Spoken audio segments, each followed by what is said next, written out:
It's your own personal property, and while the source code may not necessarily be available to you, it's still just zeros and ones, which are really just electrical pulses at the physical layer at the end of the day.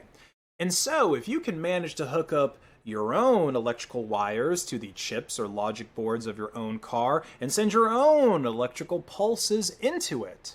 some interesting things could happen, like unlocking those heated seats in your Tesla for free.